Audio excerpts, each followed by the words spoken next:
untuk menjalankan program HI yang tertunda beberapa hari ini.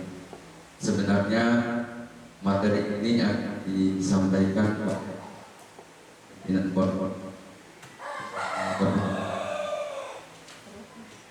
Bidang Umum sehingga untuk lebih mudahnya untuk kita jalankan, kita jalan saja dan mudah-mudahan nanti kalau beliau sudah kembali bisa nanti dipermantap sehingga program kita tidak mandek di sini saja, kita bisa sambil jalan. Yang penting semua syarat dan sebagainya itu bisa kita penuhi. Dan salawat serta salam semoga kita terhadap hari Nabi Muhammad SAW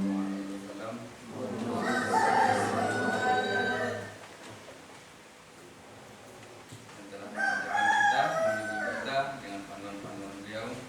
Mudah-mudahan kita bisa mendapatkan syafaatnya nanti. Baik, untuk mempersingkat waktu, kita coba. Kalau untuk ceramah mungkin masih akan sebagaimana biasa ceramah, tapi lebih khas sekarang mungkin kita masuk ke khutbah Jumat. Jadi untuk yang putra silakan perhatikan yang sebaik-baiknya apa yang harus kita lakukan ketika nanti berkhutbah. Saya yakin Ustaz Fadli sudah bagi semuanya dari masing-masing orang sudah mendapatkan minimal contoh khutbah. Jadi dari khutbah yang ada itu nanti bisa dijadikan patokan yang ada ataupun bisa ditambah sesuai dengan inovasinya kamu. Tapi inovasi itu nanti silakan dibuat duluan sebelum pelaksanaan ujian khutbahnya. Itu yang harus kamu lakukan. Baik, kata-kata yang akan kita jumpai dalam pelaksanaan sholat Jumat. Dalam sholat Jumat ada beberapa kata-kata yang harus kita tahu sehingga kita juga tidak bingung. Yang pertama di situ ada kata-kata khutbah. Kemudian ada kata-kata khotib. Kemudian ada lagi kata-kata Bilal. Kemudian ada lagi muadzin yang berlaku pada hari Jumat. Karena kalau kita di sini untuk muadzinnya kan ada 2 kali azan. Kecuali di tempat-tempat lain juga yang berbeda mazhab mungkin akan cuma 1 kali azan. Baik, kita masuk ke khutbah. Apa itu khutbah? Apa bedanya dengan khotib? Ternyata khutbah itu adalah nasihat yang disampaikan oleh khotib. Sedangkan khotib itu adalah orang yang menyampaikan nasihat. Kemudian Bilal ini di beberapa daerah sudah nggak dipakai. Tapi khususnya kalau di daerah kita masih menggunakan Bilal. Bilal yang mana? Bilal adalah orang yang mempersilahkan khotib untuk naik di atas mimbar. Biasanya dia akan menyampaikan duluan kepada orang-orang. Hai kaum muslimin, apabila sudah naik khotib di atas mimbar, maka jangan berkata-kata. Apabila kamu berkata-kata, maka kamu tidak mendapatkan pahala Jumat. Makanya kebanyakan dari kita, apalagi yang masih anak-anak itu, ketika ke masjid, mereka tidak memperhatikan itu. Karena memang mereka belum tahu, sehingga mereka berbicara. Padahal ketika kamu berbicara kepada orang lain, maka secara otomatis sholatmu sudah tidak sah. Maka pahala untuk sholat Jumat kamu sudah dengan secara otomatis sudah tidak lagi mendapatkan pahala. Jadi memang pada sholat Jumat itu perlu waspada. Sampai tingkat kita mau berkata kepada orang lain jangan ribut saja sudah tidak boleh. Karena memang ketika kita katakan jangan ribut, kita sudah duluan berkata-kata daripada orang lain. Makanya ketika hari Jumat harus diantisipasi, jangan ada yang berkata-kata. Baik, ini ada 3 yang ingin kita tahu pada ceramah. penyampaian nasihat.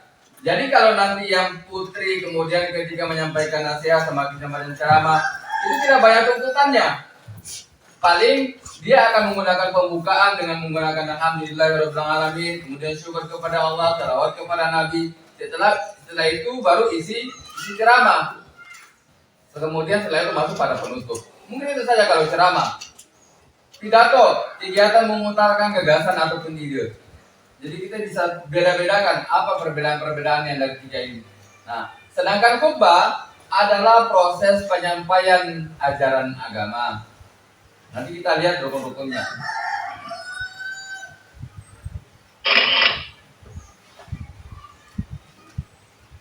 Khutbah Jumat. Khutbah Jumat artinya seni berbicara pada halayak yang di dalamnya terdapat suatu pesan ataupun nasihat. Sholat Jumat. Untuk yang khutbah pada sholat Jumat.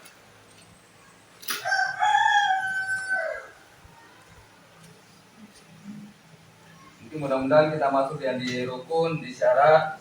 Nanti kita lihat kalau untuk 3 masjid yang direncanakan, yaitu masjid di pondok, kemudian masjid As-Salama dan masjid yang di Wamikoli, mungkin syaratnya tidak terlalu ketat-ketat. Tapi kalau yang di Al-Barkah mungkin tata krama, sopan santun, adat itu masih harus kita perhatikan. Nanti coba kita tes, nanti coba kita komunikasikan dengan perangkat masjid dari Al-Barkah. Kalau diperbolehkan berarti tetap untuk kebiasaan adat, tata krama yang ditetapkan di adat, maka harus kita perhatikan yang sebaik-baiknya. Khutbah Jumat nantinya disampaikan oleh khatib, seorang yang bertugas menyampaikan khutbah ketika salat Jumat. Seorang khatib harus bisa memberikan nasihat, peringatan hingga ajaran-ajaran nasihat Islam kepada jemaah. Tadi sudah perbedaan antara khatib dan khutbah. Oke, kita masuk ke syarat khatib dalam khutbah. Syarat-syarat khatib dalam melaksanakan khutbah. Pertama, laki-laki. Khutbah Jumat berlaku hanya untuk laki-laki, karena yang perempuan sebenarnya lebih utama di rumah. Kalau kami dulu dialamin putra ataupun putri semuanya di masjid. Biasanya yang putra di lantai 1, yang putri di lantai 2. Kemudian balik adalah orang yang sudah bisa membedakan mana yang baik dan mana yang buruk. Banyak dalam pengertian yang balik. Kemudian yang ketiga, khatib harus suci dari hadas besar maupun hadas kecil. Dalam tata cara membersihkan hadas, mungkin kita sudah kenal ada 3. Kalau hadas besar, berarti cara menghilangkan dengan cara mandi wajib. Sedangkan kalau hadas kecil, berarti hanya dengan cara berwudu. Itu untuk tata cara untuk membersihkan najis. Kemudian yang keempat, khatib harus berdiri bila mampu. Dan kebanyakan memang yang kita lihat adalah yang mereka lakukan dengan cara berdiri. Kecuali di beberapa tempat yang memang khatibnya itu sudah usia. Kalau biasanya di Jawa itu banyak sedemikian memang, karena memang syarat-syarat khutbah di sana mungkin masih menggunakan harus dan sebagainya, harus sudah senior dan sebagainya, kiai senior yang menyampaikan, sehingga kadang-kadang mereka harus menggunakan kursi dari awal sampai akhir. Yang kelima, khatib harus menutupi aurat. Saya yakin kita juga sudah pelajari batas-batasan aurat untuk laki-laki ataupun perempuan. Laki-laki batasannya sampai di mana, yang perempuan sudah sampai di mana. Itu pembahasannya. Kemudian yang keenam, rukun-rukun khutbah Jumat harus disampaikan dengan bahasa Arab. Nanti kita perhatikan ketika masuk di rukun khutbah. 7, khatib harus bisa membedakan antara sunnah dan rukun khutbah. Mana yang harus dilakukan, mana yang boleh, mana yang tidak. Kalau rukun maka tidak boleh tertinggal, kalau sunnah tertinggal tidak apa-apa. Sedangkan rukun-rukun makanya dalam hal segala sesuatunya harus kita tahu perbedaannya. Mulai dari wudhu, rukunnya ada berapa harus kita tahu. Mandi rukunnya ada berapa harus kita tahu. Sehingga tidak kita ketika sudah melaksanakan wudhu, saya sah atau tidak. Kadang-kadang kan orang protes, kenapa kamu berwudhu tidak membasuh telinga? Memang orang ada yang tidak membasuh telinga karena membasuh telinga adalah hukumnya sunnah. Makanya harus kita tahu betul mana yang rukun dan mana yang sunnah. Baik, tata cara khutbah Jumat. Yang pertama, khatib naik ke atas mimbar ketika sudah memasuki waktu salat. Kemudian mengucapkan salam kepada para jamaah dan selanjutnya dulu. Tapi yang ingin saya sampaikan sini. Di sini pertama khatib naik ke atas mimbar. Jadi kalau menggunakan Bilal, biasanya kalau menggunakan Bilal bagaimana? Kalau yang terjadi di Al-Barkah ataupun di As-Salamah juga masih menggunakan Bilal. Kalau di Wangi Kori sepertinya sudah tidak menggunakan Bilal. Di pesantren juga tidak menggunakan Bilal kan? Pakai Bilal. Pakai Bilal apa enggak? Pakai. Siapa yang biasa jadi Bilal? Orang yang Bilal itu bukan saja muadzin, beda Bilal dan muadzin. Makanya tadi dari 4 kata yang harus kita tahu di dalam sholat Jumat sudah yang berbeda. Bilal itu kalau pada sholat Aid, Idul Fitri dan Idul Adha, itu biasanya kalau di sini yang sering itu Bapak Bola Musa. Dia menyampaikan. Beda kalau yang muadzin, orang yang azan saja itu yang muadzin. Beda dengan yang Bilal. Kalau di Al-Barkah kan biasanya sementara ini yang selalu lakukan itu siapa? Bapaknya Wahyu. Kalau di sini sudah jelas, sering-seringnya Bapak Musa. Itu yang Bilal. Makanya dia kadang-kadang kita menggunakan 3 sholawat di sini.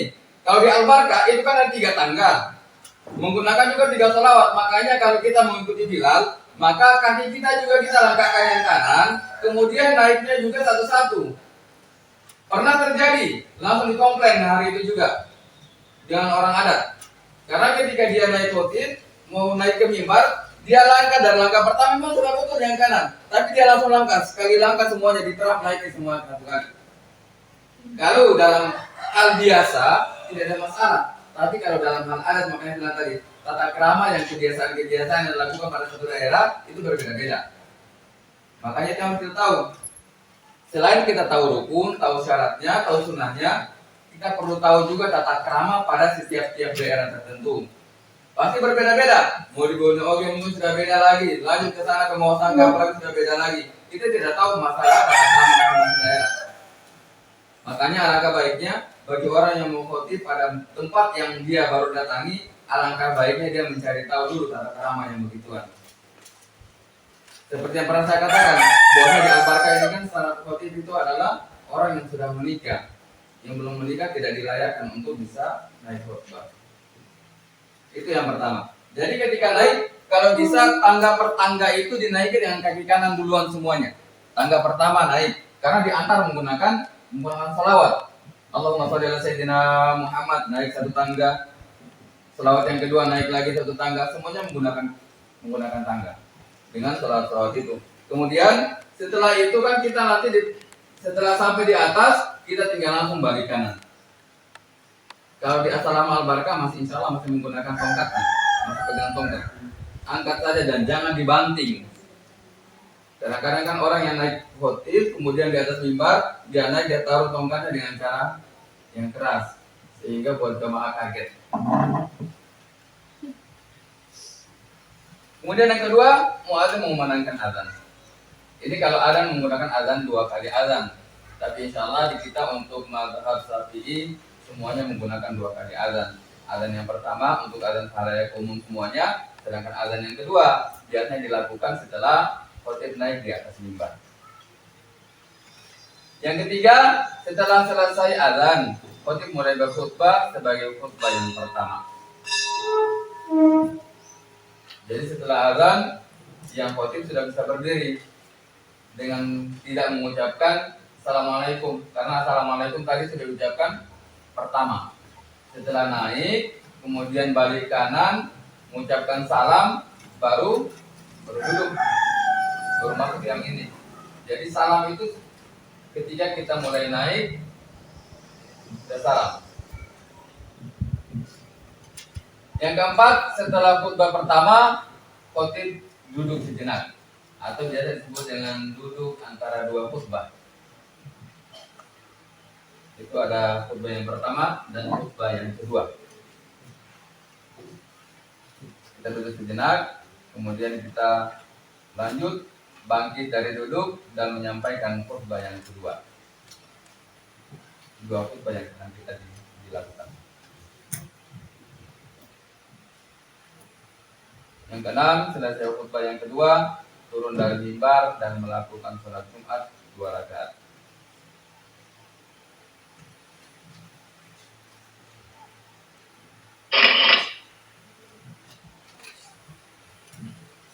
Ada 5 rukun dalam khutbah Jumat. 1. Mengucapkan alhamdulillah dan puji-pujian terhadap Allah Subhanahu wa taala. Saya yakin di teks itu semuanya sudah lengkap. Di situ sudah ada alhamdulillahirabbil alamin, ada yang menggunakan innal hamdalillah nahmaduhu wa nasta'inuhu wa nastaghfiruh. Kemudian banyak kata-kata untuk puji-pujian itu. Ada yang cari sama-sama semuanya kata-kata roh ke akhir atau apa, semuanya sudah disiapkan biasanya. Jadi orang yang mengkhutbah itu alangkah baiknya mempersiapkan diri. 2. Membaca salawat kepada Nabi Muhammad SAW. Dalam satu teks insya Allah sudah lengkap itu. Alhamdulillahirabbil alamin. Salatu wassalamu ala asyrafil anbiya'i wa mursalin Sayyidina Muhammadin. Ada juga menggunakan salawat panjang. Allahumma shalli ala Sayyidina Muhammadin al-Fatih lima ulid khatimi lima sabaq nasirul haqq bil haqq wal hadi ila siratikal mustaqim wa ala alihi haqqa qadrihi wa miqdarihi al-azim. Biasa dilakukan oleh berbagai macam salawat, terserah mana yang dipakai. Yang ketiga, menyampaikan wasiat agar bertakwa kepada Allah Subhanahu wa taala. Makanya selalunya kalau khutbah-khutbah yang terbit dari yang online itu biasanya dia akan pakai itu. Pertama-tama saya mengajak diri saya pribadi, itu semuanya banyak dalam teks seperti itu. Dan jamaah sekalian, untuk selalu meningkatkan takwa kita kepada Allah Subhanahu wa taala, itu sudah merupakan untuk wasiat agar bertakwa. Dengan cara kita meningkatkan, kita melaksanakan perintah-perintah Allah dan menjauhi larangan-larangan Allah, itu sudah merupakan kata-kata yang menyampaikan wasiat agar bertakwa kepada Allah Subhanahu wa taala. Saya kira untuk ceramah juga demikian, mengucapkan dulu alhamdulillah, puji-pujian kepada Allah, makanya ada syukur kepada Allah, kemudian salawat atas Nabi. Setelah itu baru masuk pada inti isi untuk penceramah. Kalau yang khutbah sudah jelas. Yang keempat, membaca salah satu ayat Al-Quran, salah satu khutbah Jumat. Insya Allah landasan khutbah biasanya sudah lengkap. Biasanya kalau pembahasannya tentang Ramadan, mungkin dia akan awali dengan ayat-ayat Ramadan. Selalunya paling dipakai dengan ya ayyuhalladzina amanu kutiba alalladzina semuanya dipakai dengan ayat-ayat pertama. Ada juga yang lebih lengkap, selain dari Al-Quran, biasanya juga mereka tambah juga dengan beberapa hadis Nabi, sehingga semuanya tidak ada yang meragukan bahwasanya Al-Quran dan hadis juga dipakai ketika dimasukkan dalam sebagai rukun khutbah. Yang kelima, memohon ampun kepada Allah melalui doa-doa. Doa merupakan salah satu hukum yang wajib, yang harus rukun bagi khutbah. Terutama kita mendoakan orang-orang yang masih hidup ataupun yang sudah meninggal. Makanya di situ doanya pasti paling banyak kalau di kita yang sering dipakai kan Allahumma ighfir lil muslimina wal muslimat wal mu'minina wal mu'minat al ahya'i minhum wal amwat. Itu doa-doa untuk orang yang masih hidup ataupun orang yang sudah meninggal. Itu kalau bisa memang harus diutamakan di dalam, sehingga orang yang sudah meninggal pun bisa mendapatkan apa yang kita lakukan. Sunnah khutbah. 1. Satu, melakukan khutbah di atas mimbar. Kalau tidak di atas mimbar, biasanya minimal di tempat yang agak tinggi, lebih tinggi dari jamaah. Mimbar itu bermacam-macam. Kalau sekarang ini kan sudah ada mimbar yang agak tinggi, yang modern, dan sistem pesanan seperti yang digambarkan mungkin besar. Kemudian sebenarnya seperti di sini, seperti yang ada di pondok. Alangkah baiknya memang disarankan menggunakan walaupun satu papan lebih tinggi dari jamaah, sehingga bisa masuk dalam sunnah melakukan khutbah di atas mimbar. Selain mimbar, sebenarnya bahasa yang umum selalu ditaruh di atas yang lebih tinggi dari jamaah. Yang kedua, khutbah menghadap ke para jamaah. Ini khutbah menghadap ke jamaah. Khutbah apa yang membelakangi jamaah? Adakah khutbah yang membelakangi jamaah? Ada? Adalah. Ada tidak?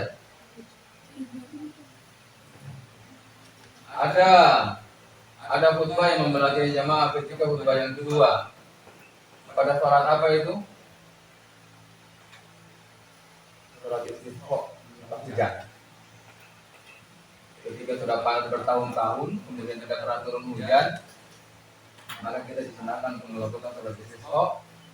Itu sudah minta hujan. Khutbah yang pertama kita menghadap ke jamaah. Khutbah yang kedua ketika berdoa, maka khutib dia harus membelakangi jamaah, kemudian berdoa dengan mengangkat tangan. Mungkin sudah ada. Yang ketiga, azan sebelum khutbah. Insyaallah di sini berlaku karena kita menggunakan dua azan, maka selalu didahului sebelum khutbah didahului oleh azan.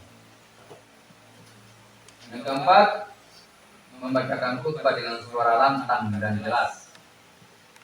Ingat, dalam khutbah itu dia harus jelas. Makanya ketika khutbah ini diharapkan betul-betul melatihkan diri dulu, tes dulu. Makanya saya sudah katakan, selesai ujian, sudah diambil nilainya, sebelum tampil di masjid harus 2 kali menghadap dulu. Mungkin yang pertama mungkin nanti menghadap ke Ustaz lagi, nanti yang kedua sebelum menghadap lagi mungkin nanti menghadap ke Ustaz lagi dan sebagainya. Nanti akan diatur. Yang jelas 2 kali menghadap, 2 kali tanda tangan pengawas baru bisa naik khutbah. Jadi ketika nanti pembagian jadwal minggu depan, berarti sebelum hari Jumat, hari Rabu dia sudah harus mulai maju. Sudah harus maju. Begitu juga yang ceramah. Sebelum masuk pada pelaksanaan untuk mau hari pelaksanaan, maka dia sudah harus menghadap sama siapa dulu. Yang putri yang kata nanti menghadap sama siapa? Sama salah 3. Sama siapa lagi? Satunya. Aduh. Jadi memang dipersiapkan sebelum tampil minimal 2 kali persiapan. Karena kan menurut pengalaman kami juga demikian. Sebelum tampil kita sudah maju dulu ke musyrif. Dari musyrif baru ke penanggung jawab. Dapat tanda tangan dua-duanya baru boleh tampil, kalau tidak boleh maju. Begitu juga kalian. Jadi khutbah itu sudah sering-sering dibaca. Sering-sering dibaca. Terutama ayat-ayat Al-Quran.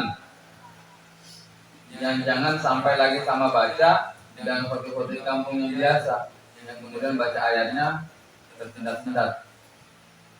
Diusahakan dari pembukaan yang menggunakan Arab itu semuanya diusahakan menggunakan yang kata-kata yang fasih. Jadi semuanya jelas. Jangan ada lagi kemudian penyampaian-penyampaian yang tidak sesuai dengan teks yang ada. Kemudian kalau memang ada yang berkaitan sedikit dengan apa nanti bisa mendekatkan lagi, kalau isinya yang masih sekiranya akan menyinggung jamaah, kalau bisa kita hindari.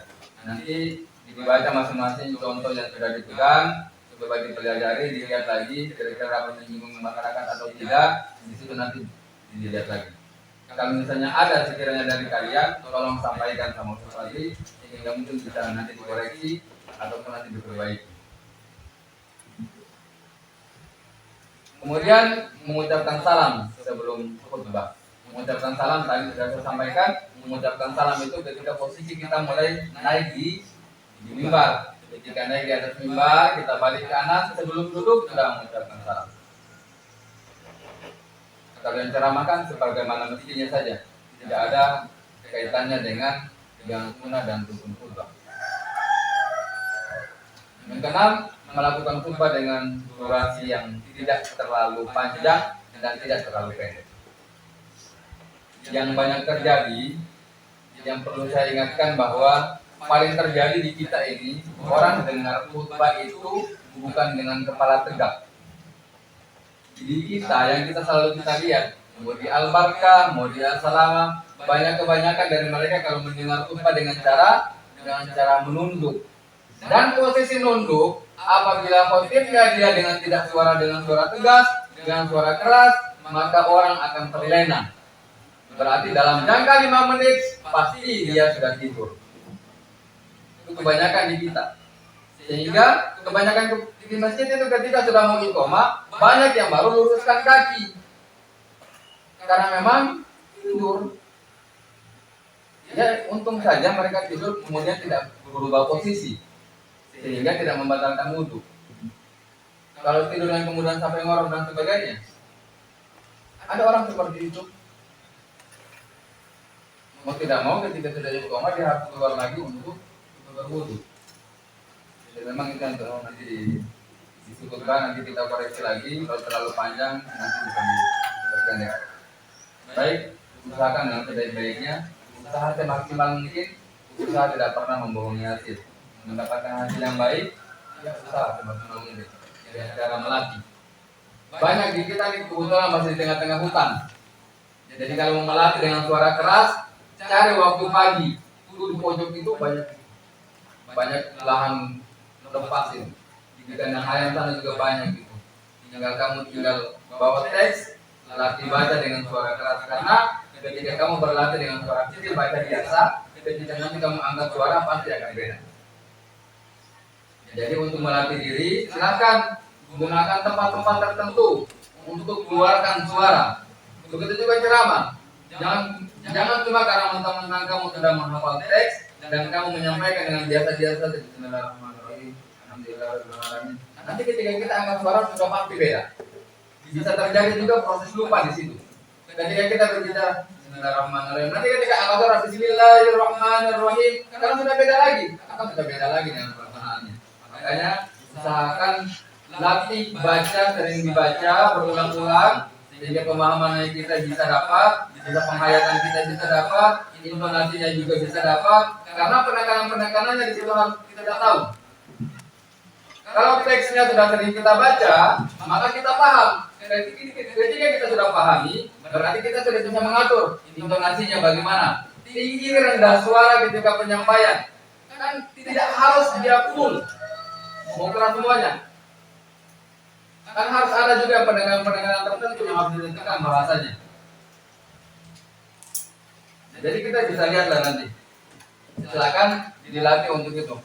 Oke, Rom.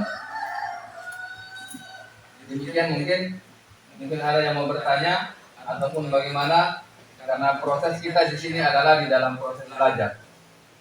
Jadi kurangnya insya Allah nanti mudah-mudahan kalau Pak Kiai sudah balik hari ini, mungkin besok sudah bisa kita lagi jalan. Insya Allah nanti beliau bertambah juga sambil kita proses sebelum proses mau ujian. Kita nanti ketika mau ujian berarti yang putra kita harus siapkan mimbar. Minimal juga ada tangga-tangga biar tahu bagaimana proses untuk ketika naik tangganya. Yang perempuan juga, yang putri juga demikian. Mungkin juga persiapkan diri bagaimana proses kalau di ibu-ibu itu. Karena di ibu-ibu itu nggak ada meja, tidak ada apa-apa. Biasanya duduk lesehan.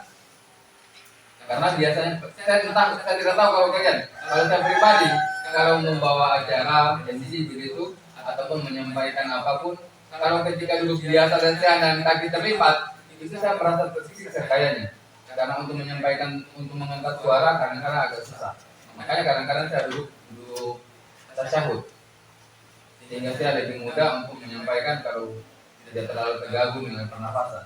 Karena kan ketika pernafasan juga terganggu, sulit juga kita mau ngomong. Itu nanti butuh penyelesaian begitu. Oke, mungkin dari saya begitu, kurang lebihnya mohon maaf. Assalamualaikum warahmatullahi wabarakatuh. Waalaikumsalam warahmatullahi wabarakatuh.